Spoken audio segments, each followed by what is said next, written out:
વાલા ભક્તો, આપણે આશીર્વાદની જરૂર છે. આપણે નાના જીવ છીએ. આશીર્વાદ વિના શક્તિ ન મળે, જીવ બળ્યો ન થાય. માટે મહારાજને આપણે પ્રાર્થના કરવી છે કે નવું વર્ષ છે, હે પૂર્ણ પુરુષોત્તમ નારાયણ, હે અવતારના અવતારી, આજ અમને આશીર્વાદ દેવા માટે આવો ને પ્રભુ. ગયા વર્ષે તમે સૌએ અમારું સ્મરણ ભજન વગેરે બહુ કર્યું. હજુ આ વર્ષે પણ અમારા સ્મરણ સાથે દંડવત, પ્રદક્ષિણા, પદયાત્રા, ધૂન કીર્તન, ભજન અને ધ્યાન વગેરે ધબધબાવતા જ રહેજો હો ને. આ બધાનું કારણ શું તમે જાણો છો? આનું મૂળ કારણ છે નિષ્ઠા. જો જીવનભર આવીને આવી નિષ્ઠા રાખી અમને રાજી કરતા રહેશો તો આ જન્મે તમને અક્ષરધામ મળી જ જશે.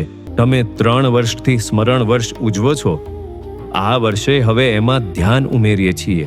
થાય એટલું રોજ ધ્યાન કરજો અને ધામ ભાવે સ્મરણ તો ચાલુ જ રાખજો અને મોટેરાને હિસાબ દેજો. તો વાલા વાલા, પૂર્ણ પુરુષોત્તમ નારાયણના આશીર્વાદ મળ્યા. શિબિરના આરંભમાં મહારાજે 5 ટિપ્સ આપી. તો સાંભળો. ટીપ નંબર 1, ખાતા પીતા, નાતા ધોતા, હળતા ફરતા સર્વ ક્રિયામાં અમારું સ્મરણ ચાલુ જ રાખજો. બીજું, દેહ ભાવ ભૂલીને બ્રહ્મ ભાવે ધૂન કીર્તન કથા કરજો. 3, દરેક સંતોમાં રહી અમે જ તમને લાભ આપવાના છીએ, માનશો?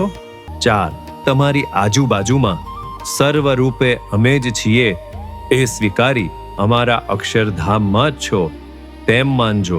5, આ વર્ષે ખૂબ જ દંડવત, પ્રદક્ષિણા, પદયાત્રા અને ધૂન કીર્તન ચાલુ રાખજો. આટલું અમારું માનશો તો અમે અતિ રાજી. નવું બળ મેળવજો, નવી ભક્તિ મેળવજો, ભગવાનને પંથે સ્પીડમાં આગળ વધજો. બસ અમારી તો એ જ ભાવના છે કે આપણે બધા અહીં જેમ બેઠા છીએ અને એમ મહારાજ પાસે ધામમાં અતિ આનંદમાં બેઠા હોઈએ. બસ